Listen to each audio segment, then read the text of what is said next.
People, big up. Football Bantz in the building. Wolf and the Bantz show. We've got special guests today.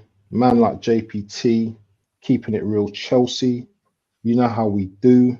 3 people in the building. Smash the likes. Do what you need to do. Let me turn the volume down. Getting carried away with the intro. Good beat, by the way. I love that beat. Yeah. The intro is kind of hard still. I like intro that is kind of hard. But anyway, we've got man like Wolf, my co-defendant, my co-partner. This is our show, episode 6. And yeah, we've got a lot to get through. So first one of the new year, baby. Here's the first of the year, first of 2024, brother. Yeah, man. So where we're going to get started today, Wolf, because there's a lot to get through in short time. So what do you want to start off with first? You want to start off with the FA Cup? You want to start off with your game? You want to start off your emphatic victory? Yeah, it was. In the end, it was an emphatic one. The first half was a bit rocky, though. That was a bit, Talk to the people. Talk to the people. Let us know about your game. Well, let me just flow. Right. First off, all you need to know is Chelsea was, we were playing more like Arsenal than us. Backwards, sideways, backwards, sideways, backwards, sideways. Mudryk tried to do bits, but every time he did it, he just got kicked off the ball.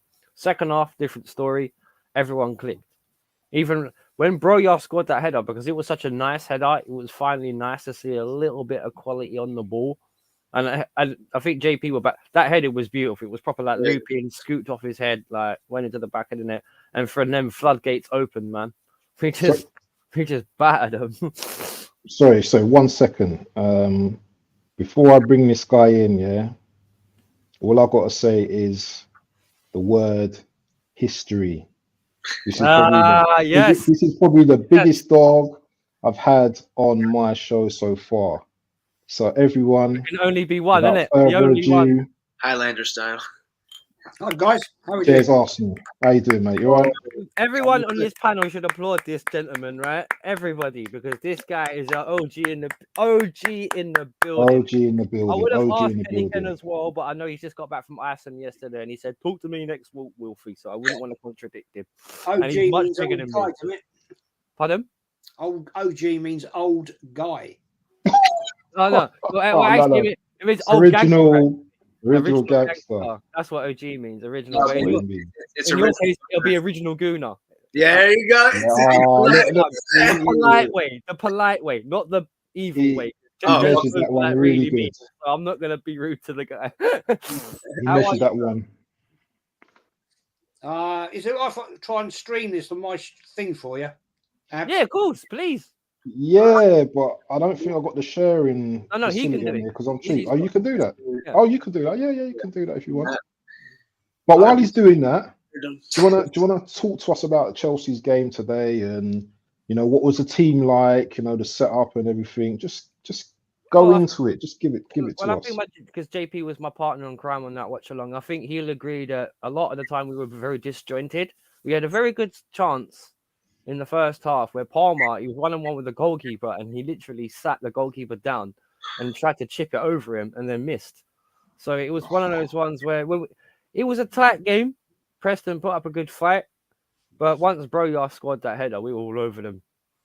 The Enzo goal was deserved. I think me and JP were talking about it. I think Enzo stood out in that game because his long-range passing and stuff like that, it was really coming to fruition in that game. And he made a great point where I feel sorry for Enzo. If the amount of times this guy put people through, if they'd actually scored, his stats look a hell of a lot better. So yeah, but it was only Preston. So yeah, it was a nice result. Broja got in the score sheet. Enzo, who else scored? I've forgotten already now. Who scored the other 2 goals? Silva would have head out from the corner. That's right. Yeah. It was a good performance in the second half, but it was only Preston. And I think obviously, that's it. Sterling got the other one, who's now having a good season. I like Sterling. Oh, it was a good free kick. Nice finish from free kick. He's quite good at them free kicks, isn't it, Sterling? Mm-hmm. JPT, what you got to say about the game today, about the Chelsea game? Oh man! Oh, like as Simon said, forgetful first half. And one to forget too if you're a Chelsea fan after seeing Palmer miss that. It was to the point it's like the goalkeeper must have saved it because there was no excuse of how he just did not get that on target. But how you mentioned how we were talking about Enzo should be at a higher assist level. Guess who gave him the assist? Perfectly timed ball from Enzo to Palmer in that moment. Um, but yeah, Preston respectfully, like I mentioned, only Preston respectfully. I know we were supposed to win. It was at our home, and we got the job done. And just big shout out to Alfie Gilchrist. Made his start today. Played a whole hour, clean sheet. And yeah, Broja, beautiful goal too. I would say needed to score that because you see the man had plenty of space. I could have sworn the man had COVID the way they were giving him that social distance, and look, he put it perfectly on target. Sterling, great goal too. Silva immediately as he came on after to take off Gilchrist, score the goal, which I think the most baffling thing of that game. Why were they checking for offside from a corner kick? That threw That's me crazy. off. That threw me with that Thiago Silva goal. And they'll check it. I'm thinking, hang on a minute, how can it be offside from the corner? You're on the edge of the line. Like, but it seems to be modern. That's modern officiating for you these days. Like, they'll make a meal out of anything and everything. Like there's Darwinism, there's Varwinism, and they're low on that one. It's just I don't know how you would call that. But anyways, 4 goals, great job. We move on, and then we got Middlesbrough come later this in the week. So yeah, we carry on from there. So Good question. So Bantz decides to drop out of his own stream, but no, luckily I'm co-host. Yeah, so yeah, the second half was a much better. Did you watch the game, Jezza? Did you watch the Chelsea game, or what game did you watch? No, I was on a watch along with the Middlesbrough Aston Villa. How was that? Which was a boring as crap game.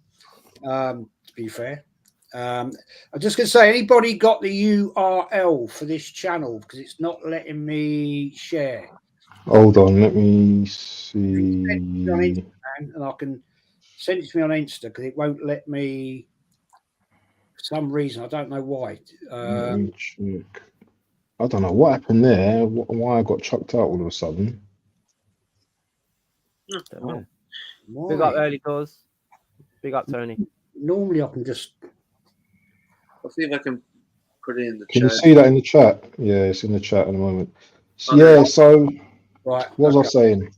Sorry, where was we? Because I got chucked out. The Chelsea game. Oh, the Chelsea game, yeah.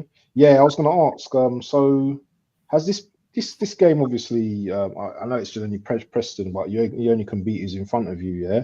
How are you feeling about the FA Cup this year in terms of like how far Chelsea can get in this competition? Well, I want to win it like a proper Chelsea fan. I want to, because I'm not being funny. Me and JP were talking about this earlier. Where does the FA Cup rank in terms of trophies now? And for me, the only other thing bigger than the FA Cup is the Champions League or the league title, because it's still, to me, a prestigious cup because it's the one we all grew up in. That's what I mean. It's, to me, that if you can win it, it's a must win. You know what I mean? Obviously, because like I don't want us to go as far as possible in it, because I'm not being funny. The FA Cup is not a throwaway cup, not to me. I'm pretty sure I speak for everyone that lives in England and over the last 30 years that when FA Cup Day used to be on, it used to be like the Champions League final. Everyone was talking about it. Everyone was ready to watch it. Everyone would take space to watch it, even if you used to bunk work or whatever. You know what I mean? I know people that did that to watch the FA Cup final. So it's still a big trophy to me. I'd always want to win it. And like, it's one of those ones where if you don't really want to win it, what you in football for? And raising that point about the FA Cup, yeah, I'm going to move to Jez with this question, yeah. I hear a lot of people suggest that the FA Cup is, well, it's just another cup these days, and it's lost its nostalgia. But you just heard Wolf there passionately say, you know what, he wants to win this cup. What's your opinion on the FA Cup? Oh, mate, look. The FA Cup for me is I just love it, man. I just love it, love it, love it. I grew up with it as a little kid. You know, I was privileged enough. My first ever FA Cup final was in 1971 when we beat Liverpool 2-1 after extra time. Proper FA Cup. Yeah, it was. I mean, it was. You know, I mean, I was lucky. I was 10 years of age. But the thing is, it's not just that. I mean, whether Arsenal are in the FA Cup or not, I just love the FA Cup, right? And it was the fact that back in the day, yeah, we you know, when it was streamed properly by the BBC and ITV, it started at 9 a.m. You'd see the players at their hotels. They'd come out. They'd get on their suit. They'd be in their suits. They'd get on the bus. They'd have their rose in their lapel, whatever, you know. And there'd be helicopters and cars following the buses down all the way down Wembley, down Wembley Way, the old stadium I'm talking about. And it was an occasion. It was a build-up. It was like, you know, this is the FA Cup. This is the FA Cup. It's the biggest cup in the world in league football. And it was an exciting time. And the oldest. And yeah, the oldest ever. And you'd think, wow, man. As AFC always has said, yeah, I mean, the great Pele said he wished he had the privilege to win the FA Cup. It's such a historic trophy. Yeah, he was interviewed. I remember watching the interview, right, when he was at the New York Cosmos, when he was coming to end of his footballing career. And the interviewer said to him, "You've won just about everything in football." And he said, "No, I never won the FA Cup." Fact.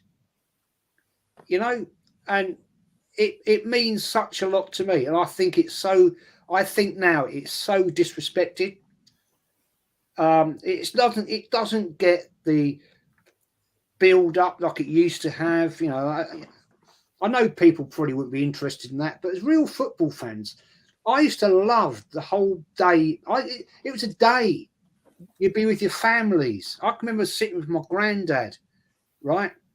Whether Arsenal were playing or not, we would be there all day watching the build-up. We'd watch the crowd come into the stadium. We would watch the players going out on the pitch and all that sort of palaver. And it was an event. It was an event. It was an event. Yeah, great. That's the word. It was an event. And then you watch the game, yeah, invariably on a hot May day. And then you'd like see the team win or whatever, and drama. Wembley as well. The fact that it was the only time you could go Wembley back in the day as well. The only time you could go Wembley is if you got into the FA Cup, if I remember. Yeah, that was the only game that was played there. No other semi-finals were nothing. To get to Wembley, you had to be in the final only. That's it. That was the only time. And the League Cup, the old League Cup, as was back then. You know, that was the only time you ever got to Wembley, unless you played for England or whatever, an international team, of course. But it was such an occasion. And the disrespect it gets now started back in 2000 with Sir Alex Ferguson, when he's, you know, with their fixture congestion of the European Cup and all that, he wanted to drop out of the FA Cup. Disgraceful. You know, if you're a top club, you want to win the FA Cup. Look, the fact remains, still to this day, it gets the most watched views around the world of any domestic cup. Around the world, not the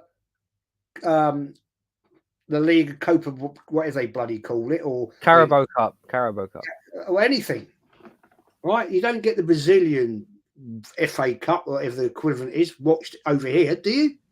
No, right? You don't see any of that. It's the FA Cup, the oldest domestic trophy in world football. Fact, and that's what people want to see. And you get people in Australia, New Zealand. My son lives in New Zealand, right? He'll get up at silly o'clock in the bloody morning to watch the FA Cup final.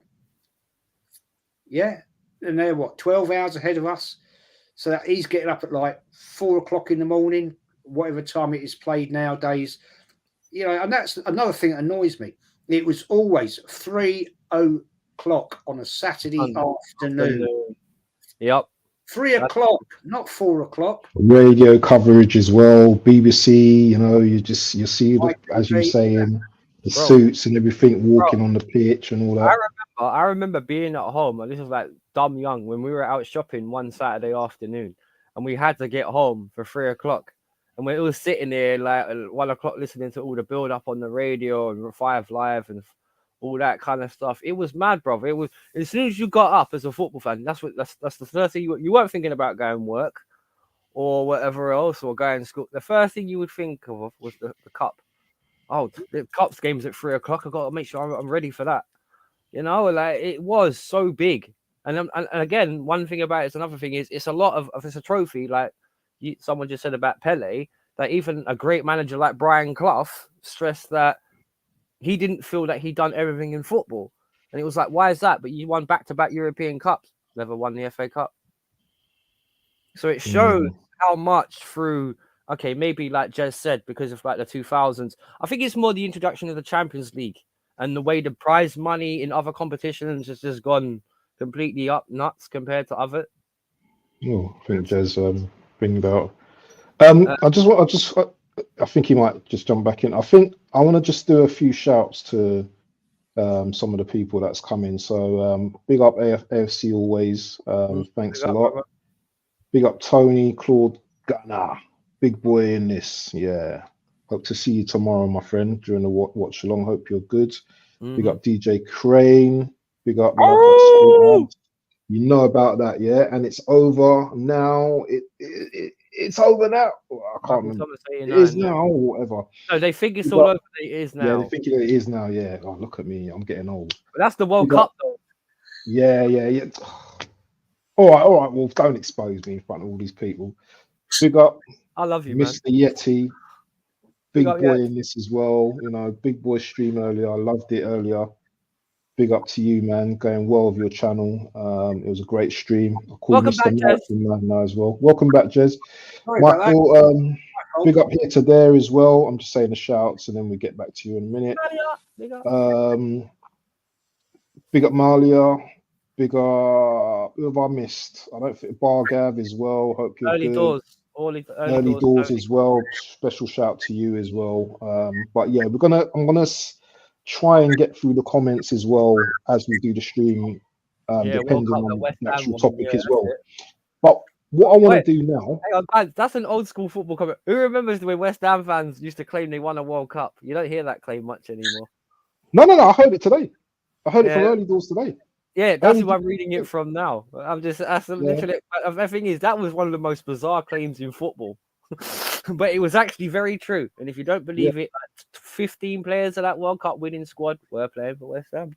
Do you know what I hated what they done with the cup? And this is just going on to Early Doors' comment as well. Remember when semi-finals used to be played at like Villa or I can't even remember now. My brain's gone, but other different grounds and stuff like that. What you got to say to this comment here, JPT? Now Wembley has been abused by the FA. Semi-finals should be played back at other grounds, not the same place you have the finals. Make a joke of the cup. So like the semi-finals would be played at Wembley, and then you go back to play the final at Wembley. That's so disrespectful. Like you should get the privilege. Like it's an honor to play at Wembley, and they will say, like you guys said, for the final. Why it's semi-finals? Why is third and fourth place going to show up at Wembley? And as you guys mentioned, how it's like, look, like as an American, to hear you guys talk about the FA Cup and like how it's seen over there and like how it was actually like recognized as, because it is a prestigious cup, 150-year cup that, or over, I think at this point, 150 years is something that's, you know, you can't take it lightly. Now, of course, like yes, you want to win the Premier League, and a lot of people want to look at it. It's like, let's win the league as well as the FA Cup, but main priority is the league. Fair enough, but FA Cup is nothing. There's like the whole talk of, running joke now, bigger fish to fry. That was something that you wanted to eat. That was a big fish. You can't take it lightly. And now, as you're saying, playing at semifinals, it just goes to show how it's recognized has declined, and how it's just not recognized how it's supposed to be. Because of commercial. It's because of commercial money. Exactly, and even Wolf, I think you mentioned this in a past stream. I think also with Bantz. Didn't you say that shops close up for the FA Cup to go watch the FA Cup? It was almost like everyone. Yeah. It used to be like that. Yeah. Everyone used to Everyone, the high yeah. road. Like, we used to call the high road, or what you guys would probably call the high street, or whatever, or a mall, or whatever. Right. You would go down there on a 3 o'clock on a World Cup day. A FA Cup day, and you'd find nobody because they're all in the pubs or whatever else. They'd already found their spots. It was a big deal, man. It was like how the Champions League final is now. And everyone makes a big deal of it. It's a big day thing. That's what I wanted to bring up, because you can compare that to like almost like a national holiday. I was just saying, like, everything's locked up. Go watch. A national tradition. Exactly. Tradition. And to say like, okay, it's to that level. And I'll just say this for anyone who's like in America to can agree with this. We don't even, for our biggest championship in America, which is Super Bowl. We don't even close up for that. It's nowhere even close.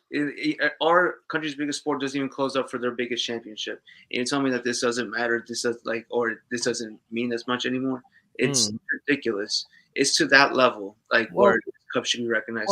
Well, another thing, JP, is a reason, even us as Chelsea fans, right, why we should acknowledge the FA Cup so much, right? And I always say this, and I'm going to say this again, just 1905 is when Chelsea Football Club started, not 2004. And the thing is, for a long time, things like the FA Cup were big to us because that was the only thing we were going to win. Right. Up until and I think even Jez will back me up watching Chelsea, even though he may not have supported them even longer. After we won that league title in '55, what we were sucking on scraps, bro. And the very first thing that made us feel like winners again was the FA Cup, and we got a taste for it then because we won it in '98, then we won it 2002. Oh, no, 2002. I think 2002 is when Arsenal beat us in the final, right? Ray Parlour goal, no? Was when they done the double. I can't remember my years exactly, but which one? Where? What's that? When you guys beat us in the FA Cup final, do you remember that long shot from Ray Parlour? Oh yeah. Was it Ray Parlour? Yeah, Ray Parlour. Yeah. That's it. Just banged it on there. But yeah, to me, like obviously, like because when we beat Real Madrid in the Cup Winners' Cup, that was big. European Super Cup final, that was big. We won the FA Cup final, that was big. You know what I mean? Like, because unless you were Man United or whatever, you weren't thinking about winning the league back then if you were a Chelsea fan.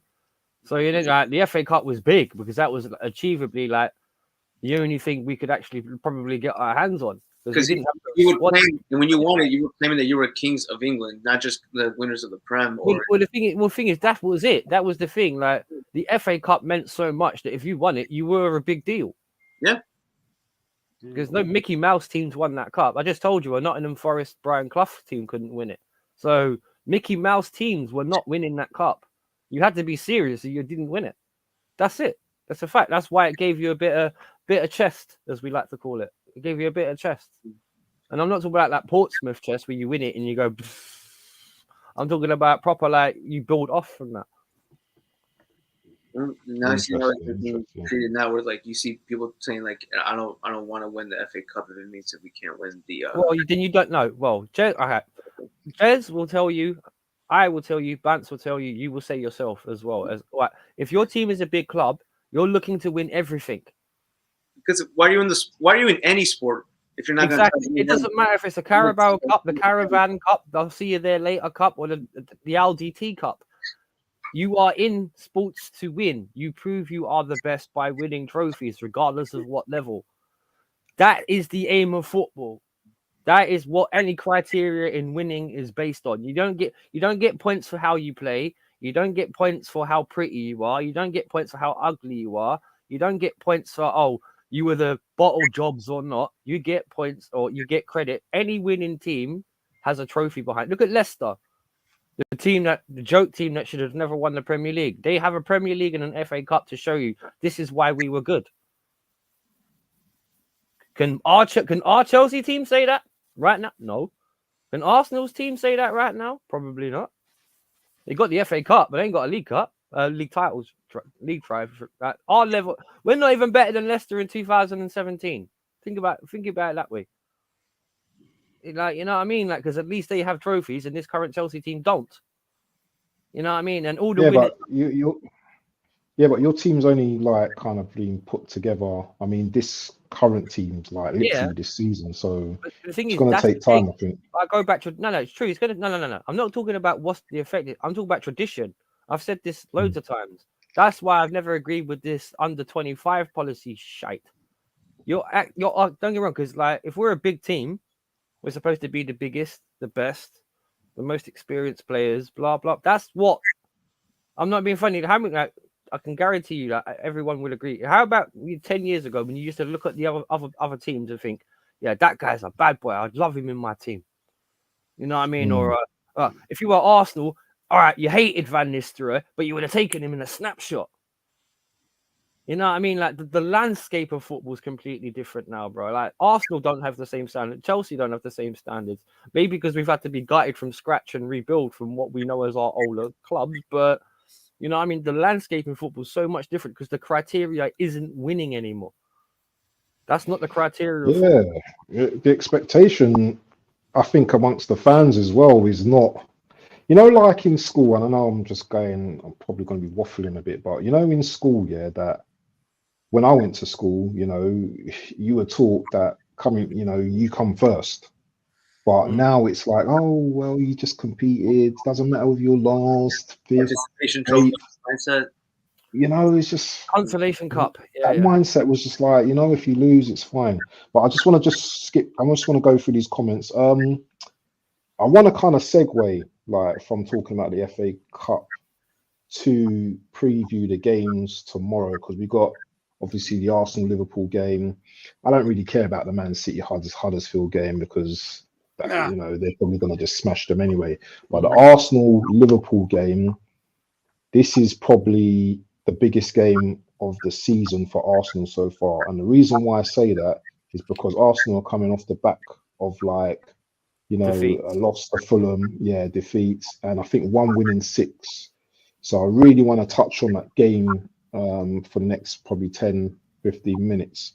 I'm going to start with Jez first on what he thinks, how we approach that game, and do we have a chance of winning that game? So that's my question to you, Jez. Mate, it's going to be a tricky one.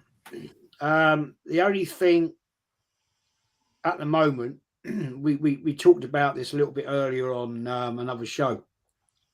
Arsenal's record against Liverpool in the FA Cup at home is not bad. We've beaten them more times than they've beaten us at home in the FA Cup. Arsenal are a great FA Cup team, or used to be. Now, I am concerned about tomorrow. We haven't been playing well. We played rubbish against West Ham. We played rubbish against Fulham. So my concern is this. Will Arteta set the team up correctly to challenge Liverpool in this game? Because if he doesn't get that team right, and he's done it wrong every time, and ever since supposedly he won the FA Cup, right? Well, we fluked it. Let's not deny that. We fluked that FA Cup, because if it hadn't have been for VAR, right, we would have been out, because Sheffield United had 2 goals disallowed. Yeah. Right? We then beat Manchester City lucky. And then in the game of the cup final, Chelsea lost one of their best players with a hamstring injury. Totally changed the game. Totally changed that game, the cup final. So, yeah, he won it. but I'm not going to say he was a master tactician and he had the tactics spot on and he had the team set up, right? A certain player called Aubameyang won that game. Now, if he cocks it up tomorrow because he puts out some stupid lineup, which we know he likes to tinker and mess about, yeah?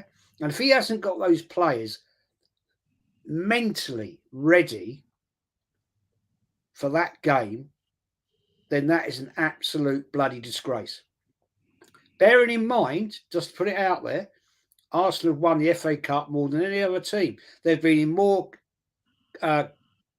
cup finals than any other team and more semi-finals of the FA Cup than any other team. Right? We've been in 21 cup finals and 21 semi-finals. So we have an affinity. And it's about time, if we're serious, we went back and we won it again. If we don't, then I'm sorry, mate, Arteta, you can walk straight out that sodding door. It's not going to be easy. We know that. No FA Cup game is easy. It's a tense, difficult day. The crowd at the Emirates are going to be big up for it. Yeah, they've got to be loud. They've got to be hungry. And they've got to support that team. But I'm going to say one thing. If that manager fails tomorrow, then I want every single one of those players to boo that lot off the park. Because if they capitulate, unfortunately, we've seen it too many times in recent years in the FA Cup, going out in the third round. Third round. For a team like Arsenal is a joke. Well, can I ask a question? Wouldn't it be... Okay, and I'll ask the Arsenal fans this quickly, and because I don't want to interrupt but if he loses this game, wouldn't that be 5 wins and 5 defeats in 6 games? Is it time for him to be sacked? Yes. We're out of the cup, right? We're not going to win the Premier League. I don't care what anybody says. We've got to do major business in January to have any stead in winning the Premier League, right? Are we going to do it? I very much doubt it. Okay. Are we going to win the Champions League? Have a laugh.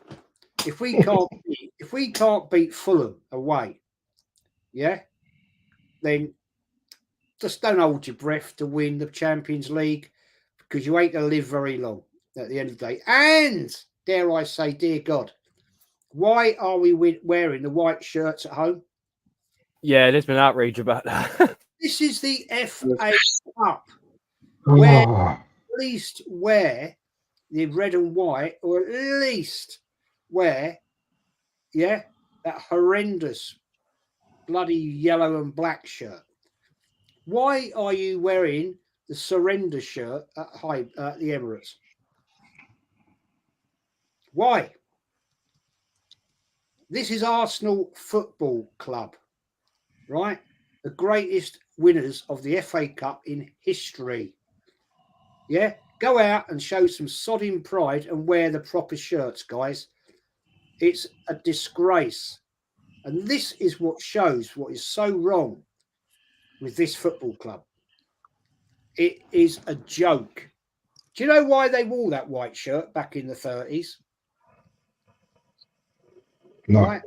It was the 20th celebration of the end of World War I. It was to show support to the players and staff that had died in World War I. That's what that was all about. Why are we wearing this tomorrow in the FA Cup? Why? I don't get it. Kind of disrespects what it was originally done for, doesn't it? Yeah, but I'm sorry, it's not even a collaboration date of what happened. You know, they wore that last time on a date that was significant. But no, this is the FA Cup, man. This is the FA Cup. Show some bollocks and wear the proper bloody strip. Seriously. Winds me up. You know, we're at home against Liverpool Football Club. Yeah, one of the greatest clubs in Europe, in English football, and in Europe, be fair. And we're going to wear a white shirt at home. Come on, get a life. It's disgusting. JPT weighed into what Jez has said. So where do you think Arsenal are capable of winning this game, or do you just think it's just going to be just a Liverpool smashing Arsenal? I think. Sorry, can I? I don't want to interrupt. Yeah, you. yeah. Go ahead. I think Arsenal sneak it, but there you go. Sorry to interrupt you. Not a problem. I don't think it's gonna be a smashing. I did predict Liverpool to win 2-1. Look, I mean, right now, even if Arsenal running that full gear right now, if everything was going right, Klopp has Liverpool running even better. This team arguably should be undefeated. That one loss, as I always put it, because of the Spurs. They should be continuing that undefeated streak, but I think the game's going to be lost in the midfield. You're not going to get the Rice party midfield that everyone was dreaming about for you guys. And then just going to try to see if Kai Havertz shows up. I mean, but Odegaard's not even showing up. The rest of the midfield, other than Rice, doesn't show up.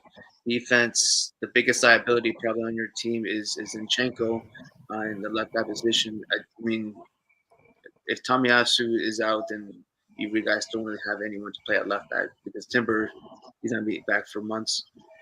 And to be honest, to touch on the kit thing, I didn't even know Arsenal had a white kit until today. Is it a white kit that has like something like yellow in the middle? Is that what it looks like, or is it just it's red? No, it's just white. It's like a transparent kind of white kit where you can just barely see the logos and all that kind of stuff. But I don't want to go too much into the kit. Yeah, there's some serious issues. Yeah, there's some serious issues. Yeah, there's some serious issues what we need to talk about. So I'm going to come to Wolf now.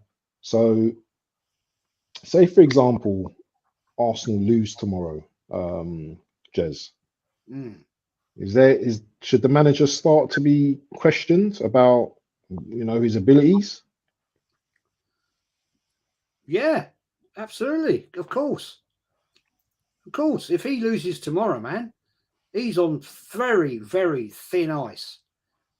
And he needs to be seriously, as Kenny Ken said last week when we lost to Fulham, he needs to be looking over his bloody shoulder.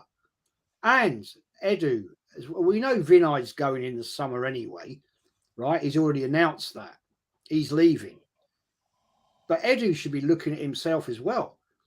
And these two clowns should be looking in the mirror and having a serious chat with themselves to say, are we actually able to carry this out? Because I don't think they are.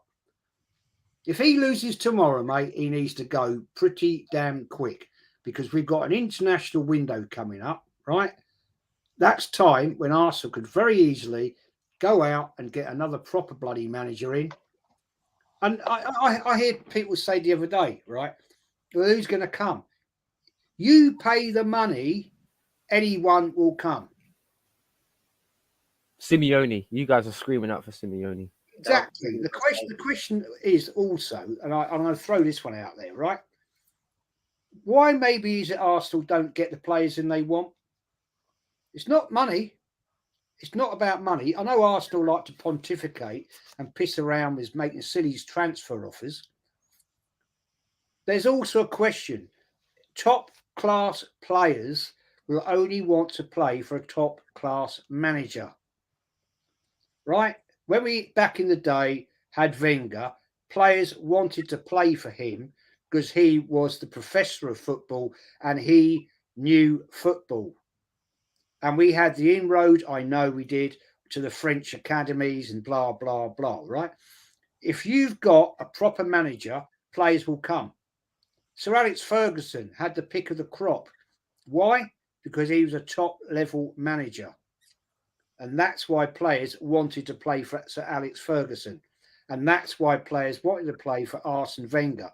Do you think people like Mbappe, etc., want to play for Mikel Arteta? No. No. He hasn't got the levels. He's a novice.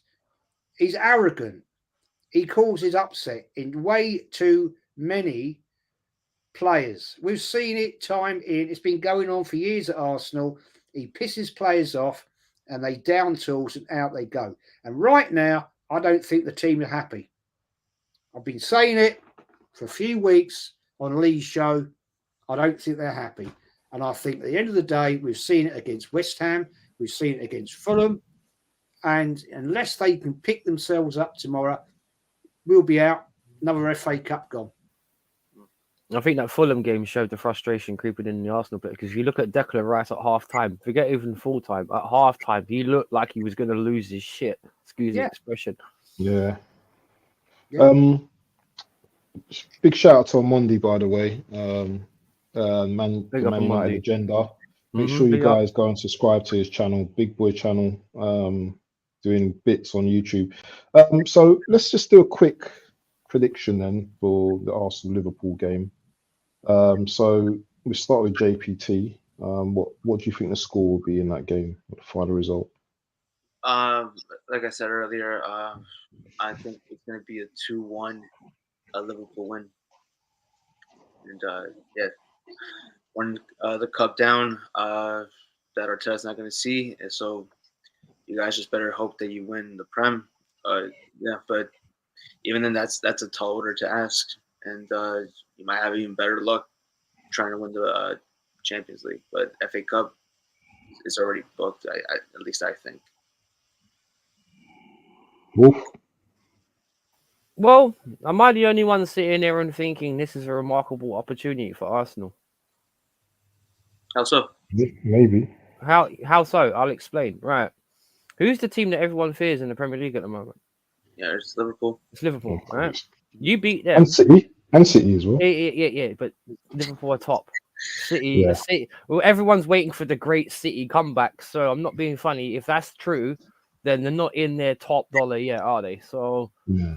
Liverpool, all right. Okay, I understand what you're saying about City, but right now Liverpool are top of the Premier League. They're the go-to example, right? Yeah, of course. Right now, how often have us as fans seen that halfway through the season, one team steals the momentum from another one and begins to outpace the other? Right? 'Cause Many times. I've seen Arsenal do it to Man United. I've seen Man United do it to Arsenal. I've seen Arsenal get done to it by Chelsea and vice versa. Blah blah blah Vice blah versa, yeah. blah blah blah. But one thing I will say is, if you can beat them tomorrow, you can take a bit of their heart. Right? Because right now Liverpool are getting into the mindset where they think they're getting unbeatable. They're not. No modern Premier League team is unbeatable. None. Right? I can say that hand on heart. None of them are complete enough. But one thing I will say is, right, in regards to that game, it's at the Emirates, right? Yeah. Right. Now, you guys have shown that you guys, on your day at the Emirates, can be quite sturdy and stiff. And I do think defending is, if there's one thing your team is good at, it's when they're bang on it, you've got a good defense that can shut other teams down. You did it against City when you beat them, and you did it against United when you beat them as well. And if you can just put another one of those sort of like performances, it doesn't have to be pretty, but as long as you can win, you can use this as a springboard to do other things. Maybe Tony might come to Arsenal if he sees Arsenal beat Liverpool in a FA Cup game, you know what I mean, and shows a bit of hunger. Because that's the one thing right now I think all Arsenal fans would agree with. This team does not look hungry. They don't look like they're ready to like fight. So, and I'm not being funny, like maybe that kind of result could spur you on a bit. So I do think I'm going with Jez on this one. I think Arsenal might sneak it 2-1. But it's fun because it's one of those ones where I remember people saying the same thing about Man United, Liverpool a couple of weeks ago. Oh, Liverpool are gonna roll over there and they're crap. Blah blah blah blah blah, and you get a 0-0 draw. And I'm not being funny. Liverpool don't have Anfield behind them in this one. And I'm not being funny. Like if Arsenal can be noisy, the crowd can be the 12th man. I think Arsenal can beat Liverpool. Why not? Can I ask something though? Wolf, I mean, but do you think that Arsenal is the one that's going to show up? I mean, because yes, Emirates on its day when the crowd is there, it is a crazy environment to play. Yeah. In. But most likely, are you going to see the Emirates or even with the crowd with like that? Is it going to be what you're going to we saw with West Ham? Because no, because again, That's not how Liverpool play. They don't do what Newcastle and Liverpool did. Newcastle and West. They don't look to physically kick you out of the game because Liverpool are better than that. They don't need to kick you out of the game. They can outplay you. And I'm not being funny. Is that Liverpool defense airtight? No. I'm not being funny, right? I know Arsenal's front three is considered a problem right now because there's no cohesion between them. But if Saka on the left, maybe Martinelli down the centre, or Trossard on the right, or Martinelli on the right, or Jesus on the right with Trossard down the front, like we've always said, mix it up a bit. I'd love to see Saka on the left. We'll see the creative side. Stop trying to make him a Robin clone and put him on the left. Let him use his left foot. Let him be able to protect the ball better as well, because defenders have to go through his right foot to get to his left if he's playing on the left. So, you know what I mean? Like, mix it up a bit. You use a bit of football nous. You know, like, these are simple things that can be done that all football fans know about. You know what I mean? Like, and I'm not being funny. I hate this idea that Saka's going to become a Robin clone. He just cuts in off the left and try and shoots. It doesn't work. It's been found out. So predictable. The same old thing, never switching wings. It's just all the same. And me and Bantz have been talking about that for weeks, by the way, about switching the play and mixing it up. And it's just why not stick? Why not? And I said this the other day. Why not put Martinelli at number 9, right? Put Saka, and I called it the same as you have, Wolf. Put Saka out on the left, yeah. Let's just mix the whole thing up. Let's cause confusion. Klopp is going to be coming into that game tomorrow thinking the same old, right? This is Arsenal. This is the Arsenal. They'll be sticking the same there, and everywhere, right? Turn up, change it, and if you've got a proper manager and it ain't working after 15, 20, then change it again. But no, he doesn't do it. I guarantee you, I'll put money on it. He'll go with Martinelli, Nketiah, Saka.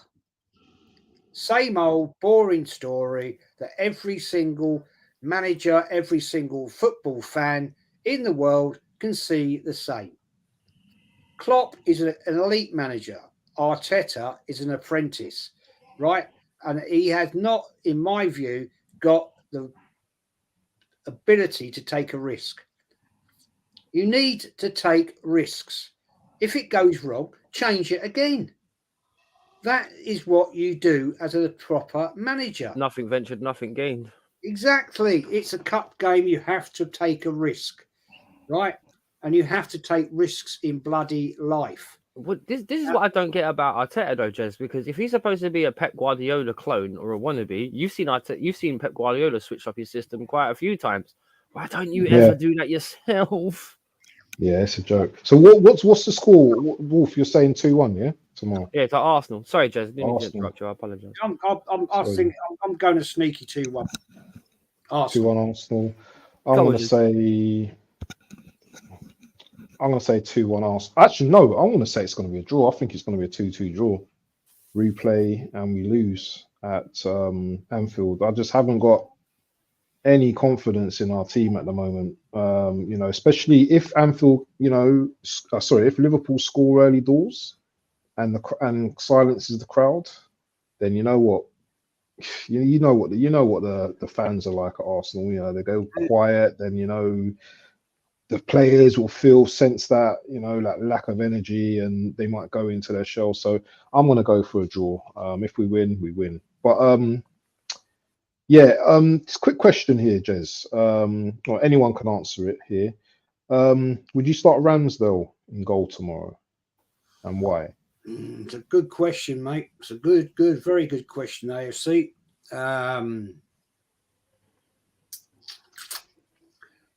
My only concern is this. He hasn't played for a while. He might be a little bit nervy. And nervy in goal against Liverpool. I know Liverpool haven't got Salah tomorrow, which is a bonus for the Arsenal. But would I start him? I'm going to say no. I'm going to stick with Raya. only for the pure fact he has played more consistently.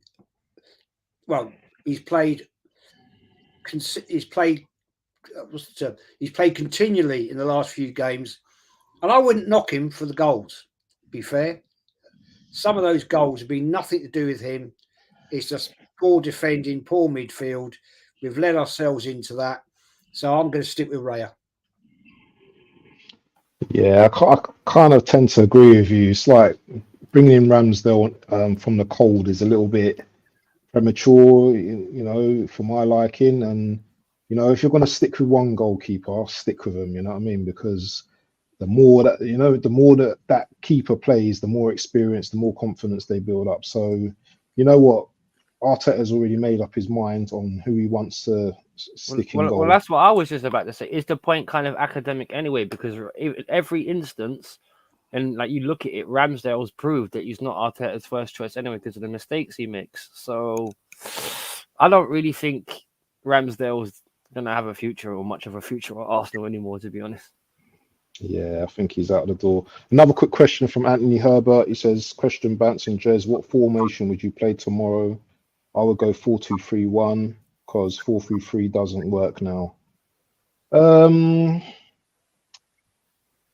Yeah, you know what? We can go into all of that, but I'm not going to go into, the technicalities of the team and tactics because this show is also, we need to talk about other, get other topics as well. So, yeah, that's one to mull over, I suppose. What I want to talk about though now is the top four race. Quickly.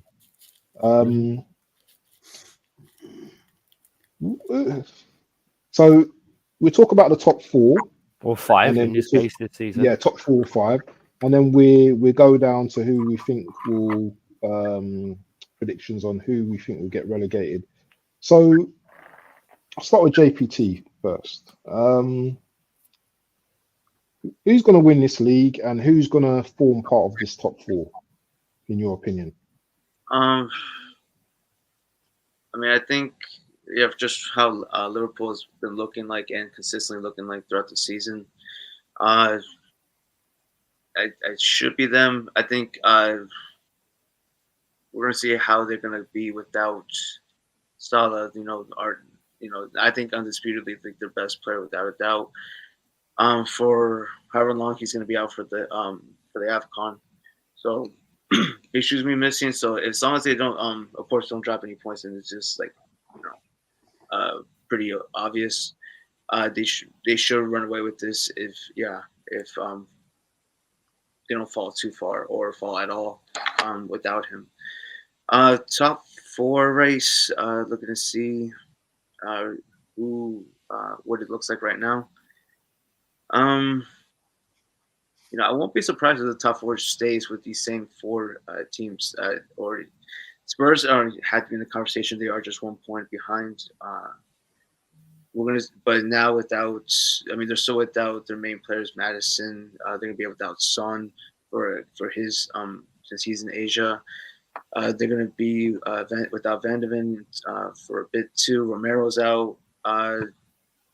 So their injuries in their first 11 is just gonna it's gonna be hard to do without it. They barely squeaked out a win to Burnley versus Burnley. So, and then you also were asking about who's going to be relegated? Yeah, so who's your top 4? So, for example, City, Villa, Arsenal, Liverpool. Who's your top 4? Oh, like in order, or just who I think is just going to be in the top 4? Just top 4, yeah. Because you can if you're confident and you want to put them in order, you can do that as well. But it's up to you. No, like I said, I think the top 4 teams are going to stay like this as the top 4, like all included. I just think Liverpool's going to be the top 2, 3, and 4. That it's anyone's guess, but I just think the top 4 is just going to remain with these same 4 teams. Okay, and Wolf, what do you think? What's your top 4? You know what? I want to hold back giving a prediction about all that. And I'll tell you why, because in about 5 or 6 games, at the way everyone's playing, it could be completely different. And I'm not being funny. It wasn't, 2-3 games ago, everyone was talking about Villa being in a title race. I'd never believed that. But personally, with the way everyone drops stinkers and the way some teams can go from 10 games and winning 10 games in a row or whatever else, to like then dropping, then losing 4 out of 5, it's so hard to gauge everyone at the moment. And I think regardless of what predictions you make now, they're kind of irrelevant by the end of January if everyone starts signing players. So, yeah, come back to me at the end of January. Well, who would you say though, like in your heart, that will probably win the league? Because I say it now, I still think City are the team to beat. You know, Liverpool at the top now, but I can see them dipping. And City, they haven't got started yet. And you know, when it after January, KDB, Haaland, when they get going, you know, they know how to business end win a league. So Yeah, I know what you they're still mean. my favourites. But right now, on that basis, I would say, just on a rough guess, if you're taking top 5, I'd say, in no particular order, I'd say probably Liverpool first, Arsenal or Manchester United. Manchester City second or third, respectively, however you want to swap them around. Then maybe someone like Spurs, and maybe Man United, Spurs. and then maybe Man United might scrape 5th. Because one thing about it is, with that Radcliffe stuff coming in, I think the only thing that might stuff Man United, I think the only thing that might stuff Man United, if the takeover started to happen now, and I'm sure Jez can remember. As far as I know, when corporate takeovers are happening, they're not allowed to sign any players. So that could hamper Man United a little bit. But I still think, I agree with what everyone. That's the top 4, as long as they keep steady, it'll probably remain how it is now. Villa are in that conversation. Maybe Newcastle when they get their players back. But these guys have all dipped off. Newcastle have dropped and lost so many games as well. 10 games ago, they were looking like a top 4 / maybe contenders. It's just so horrible at the moment, to be fair. Everyone's so bad on up and down. Even us. I can't even gauge where we're going to be. Are we going to be top 10 even this year? Are we going to drop more stinkers like we did at the beginning of the season? It's so hard to see. But yeah. So, okay. I'm going to ask Jez this quick question as well. So what's your top 5 looking like come the end of the season, Jez? I'm going to go Liverpool, City, Arsenal, Spurs, Villa. Interesting. I still think City's going to win this title. I'm going to be biased, and I think Arsenal will pick up. They'll have that feeling sorry for themselves mentality. I think they will become second, Liverpool third, Spurs possibly 4th, and Villa 5th. I think relegation, Sheffield United. Who's the other teams down the bottom? Is Burnley still right down the bottom? Yeah, they're 19th. Oh, Burnley, and who's the other team? The third one. Luton. That's really Luton. Yeah, I think those 3 will go down. You guys agree, or do you think there's other teams that are possibly could go down? Nah, I think they're pretty done and dusted, mate. To be honest with you, fair play. Sheffield United have been shocking. Everton, I think, will scrape out of it again, even though they had that big points deduction. Fair play to them. They picked their socks up and moved on, and you have to give them credit for that, and credit to their manager for doing that. And I think it'll be Sheffield United. They're anchored, Burnley and Luton. Nice. Wolf, where are you? Oh, he's disappeared. Chat, let us know, what your predictions are for top 4, top 5, and who do you think that's gonna go down? So yeah, I think we're gonna come to the last topic, I think, and that's the transfer windows. So we've seen Timo Werner go on loan to Spurs. Top striker. Well, striker that doesn't score. Nketiah by any chance? In the Yeah, mirror? he can go as well. He's the German Nketiah. You're Chelsea. What do you think your team? What does your team need this January transfer window? A new structure. First, stop buying teenagers. I'm telling you, and I don't think that's going to change. That's why, like, for me, when Wolf asked me, like, oh, who should we get? I'm like, I could wish, and I would wish to get a Lamborghini, but I'm stuck with my shitty car in a sense. But because nothing's going to change, we're going to keep signing these teenagers. We're looking at that Brazilian Messi kid. I don't even want to know his name at this point. He's 16, 17 years old. Nothing's going to change except now anyone who's coming from our academy is going to go out for pure profit. That's all we're looking at our academy for. Madsen's already gone to Dortmund or set to go to Dortmund. Chalobah, we'll see what team is going to take him now that the Bayern deal's gone. But we need a striker still. We still need a left back because we can't take our chances with Ben Chilwell coming if he's going to be healthy or not. And Kukurea is just not good enough even when he's healthy. And also just pretty much anyone that's doesn't have to be under the age of 25. Please have experience. Please have not just experience in top flight football, but just have talent because we have Sterling and there'll be days where he's looking great, but most of the time you're just wondering how did you miss or why is he starting? Why is he getting playing time? So hopefully Conor Gallagher stays. Hopefully Poch has some say in the transfers, which I doubt he does in general. And if we can get the likes of, if we're going to go for a striker for right now, we're going to have to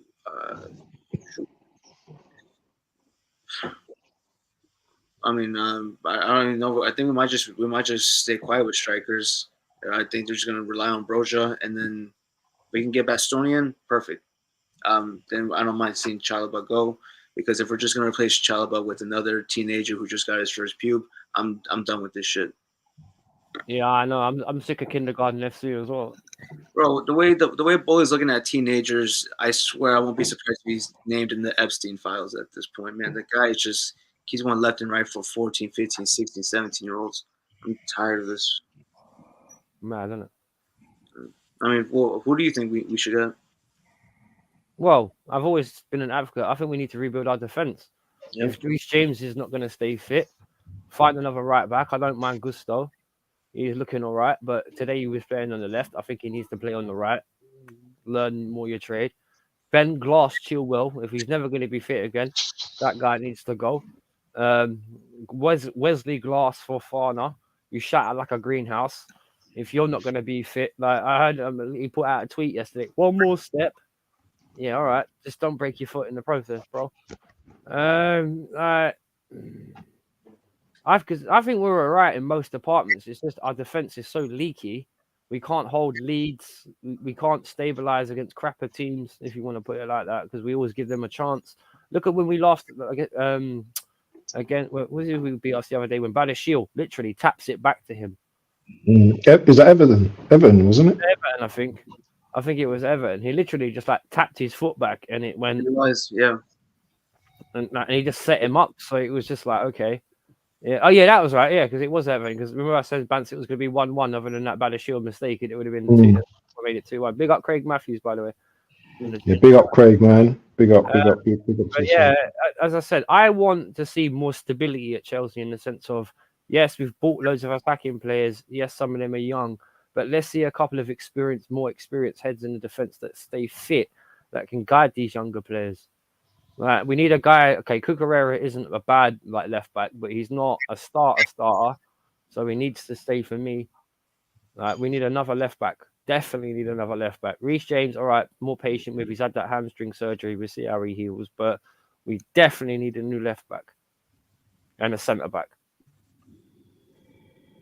Jez, what does Arsenal need apart from a wing and a prayer? Where do I start? Striker, without a doubt. Get Nketiah out the door. Palace are interested. Just take the offer. You know, we know he won't because Arteta loves him, but we need another proper left back. I hear rumours we might be getting Tierney back, but the fact is I have concerns on that, Abs, because will he actually turn up and play the way he's been disrespected by the... Got to question that one, man. Got to question that one. We need a striker. We haven't got a player that can get us 20, 25 goals a season, right? We know Nketiah can't play. He hasn't scored a goal for Arsenal away for a year. You know, I'm sorry, that is not £100,000 a week player that we're paying that absolute pile of crap. And I have to question certain other players we've got in there at the moment. The problem is, Abs, we know that in January Arsenal will never do the business big time because they all plead poverty. Oh, the right players aren't available. Any player is available if you want to buy them, right? And I'm going to say this, and I don't take this in the obvious way. All players are like a prostitute. If you want them, pay the money. Yeah, they'll come and play for your football club because it's not about the fact of the love for the club. It's about that, right? If you want to buy a player, they'll come. You've got to talk to the agent. You've got to talk to the right people and they'll come to the club. The only problem is, would that top player that we want to buy come to this football club for our manager?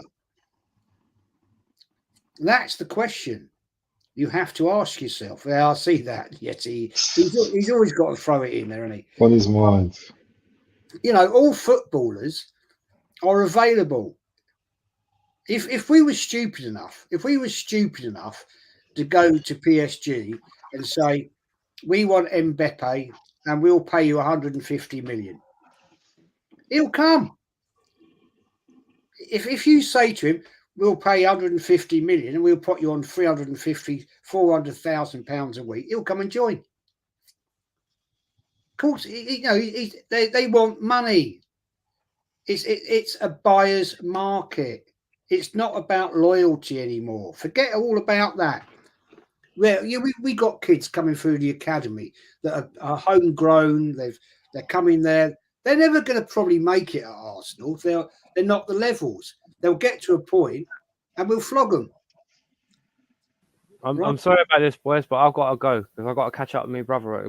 Thank you for having me. No worries, man. Thanks a lot, Wolf. Yeah, thanks for coming today. I did want Jez. It's been fantastic to speak to you again. Thank you. Hopefully, I'll catch you soon on my channel. JP, pleasure as always. Bantz, finish off the show. Catch you in the watch along tomorrow, bro. Take care. Yeah, man. yeah. I'm gonna catch up with my brother, my twin. Maybe one day I can get him to come on and we can fool you all. But never mind.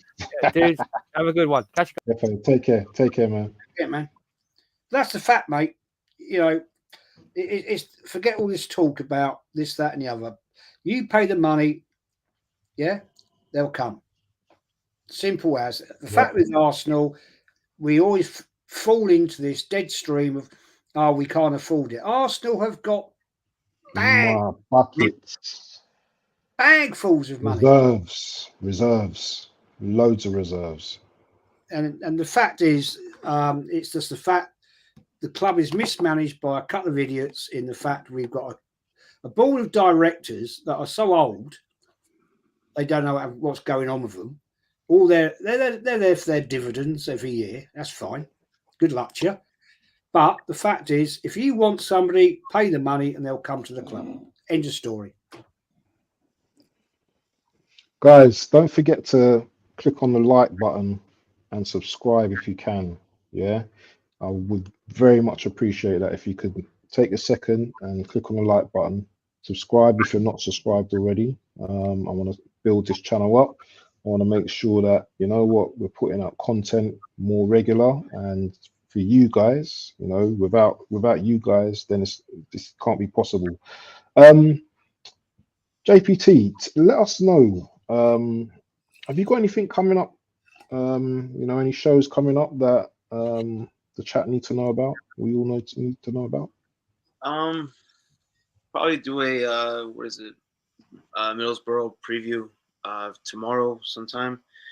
You know, if it goes through, just gotta make sure what my schedule looks like for tomorrow, because as you know, Wolf has to spend time with her. I gotta spend time with the wife, so she's too much of my Sunday or a personal day together. She's gonna but yeah, I'll see to at least make do like an hour of a preview. And of course, everyone's welcome. You guys are welcome, of course. Jazz, it would be a pleasure to have you on the stream. It's been awesome to be actually a part of the stream with you. I think it's been I mean, I could hear this guy talk like all the stream could have just be like a whole rant from this guy. I'm tuning in. Listen. I could sit here for hours, but you know, it's one of those occasions. I'm getting a bit hungry now. Yeah. I've got a quick question for Jez, and I think I know the answer to this. Are you Arteta out now? I've always been Arteta out. Wow. Always, from day one. I said the day we appointed him, this will be the biggest mistake in management at Arsenal Football Club. Never wanted him. The day we bought him on deadline day at 10 to 11, Arsene Wenger bought him from Everton. I said, okay, fair play. He'll do a job. He won't be great. Average. Bang average. And he's side passer. Mate, when we got him as manager, I said he's a bang average player and he'll be a bang average manager. And he's proved me right. This guy has done nothing to improve the football club. He's done nothing to improve any footballers. All I've seen is talented footballers go backwards. I've never seen one. You tell me, Abs, what one player he's improved. It's caused more drifts more than anything. The goalkeeper situation only happened because of him. Yeah, Martinez, probably one of our best goalkeepers. We sell him, right? I mean, we've gone through 7 goalkeepers in 4 years. We bought a goalkeeper we never played, who's now at Nottingham Forest. Well, we did play him once. Tina Turner. We played him against a friendly game in Germany, and he had an absolute shocking bloody nightmare, right? But it's the American link, you know. Runnison, what was that about? Seriously? He's still on the books, isn't he? Is he still on our books? No way. He's on loan now. But the fact is, you have to sit down and question what was the purpose of having this manager. I don't get what the management saw in Arteta. Oh, because he's got a link to Arsenal Football Club. If he gets binned, right? If he gets binned, let's say in February Arteta's binned, who's going to take over? I would not be at all surprised to see Pierre Mertesacker as a caretaker manager of our, I think it's the under-17s or something like that. Something like that. Yeah, under 8. Is it under 18s or on? Yeah. Something like that. I mean, we had Lundberg come in for a period of time, didn't we? After I went, right? Did a job. I never wanted to see him. I don't ever want to see a proper Arsenal legend, and I mean an Arsenal legend. Right? Let's put it right. Let's put it on the table. Arteta is not an Arsenal legend. He never was, never will be.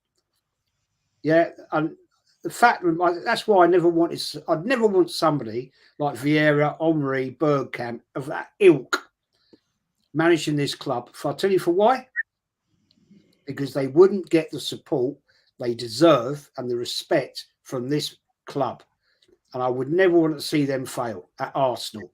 I know I know he's managed elsewhere and he's failed, right? Yeah. Sometimes a top world-class footballer is not a great manager. So no, right. I've never been Arteta in, mate, to answer your question. I never wanted him. And the sooner he goes and we actually get to a proper manager, yeah, that can actually achieve greatness, no. What do you say to that, JPT? Well, you can't say Arsenal out because you're a Chelsea fan, really. But what do you think? You know me.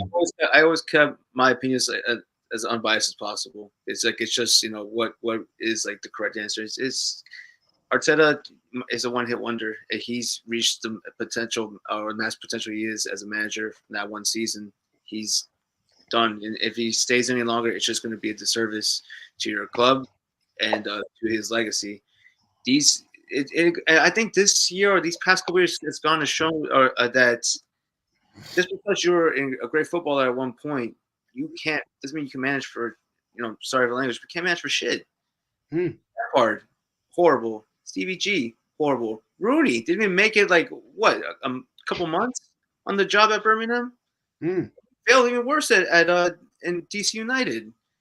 They got to stop with this. Just find a proper manager that these players can get behind, and he knows what or his plan style, and make sure that the board will back him. But that's just also the other thing too. Is the board going to actually let go of Arteta, or is he going to do just enough to keep them happy and keep going? Because I honestly think if he were to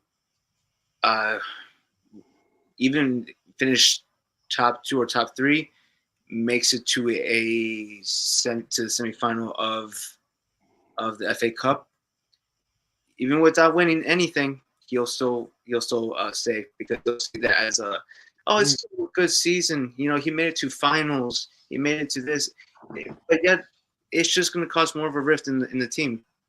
I think, was it reported that David Raya has been getting kind of shunned away from the team because they see him as like you're trying to take Ramsdale, the goalkeeper that should have just been the number 1 from the start, being phased out because it's not part of Arteta's plan. At this point, just Arteta doesn't. If he has a plan, it sucks, and you just spin it, just go to a whole new direction, and just take a chance with anyone else. Because as Jeff said, if Mertesacker comes in and takes over as manager, it's just going to be long days for you guys, even worse. But I mean, unbiasedly, Arteta has to go. Even if we were to win the FA Cup, that shouldn't be enough to stay at this job even longer. This trusted process has been on year 5. It's over. Like it shouldn't be this. I know when I brought this up to Wolf, he said, well, Ferguson took 5 years to implement his process or his plan. The game was different back then. You need the results now. If there is a process, it has to be a maximum of 2 years, and that's being generous with it. Things can be done. You have the money, you have the finances to implement a plan from the start. You're on arguably the biggest league in world football. There should be no excuse why at year 5, this is the best he has so far. This shouldn't be phases. This isn't a Marvel series. It's your club.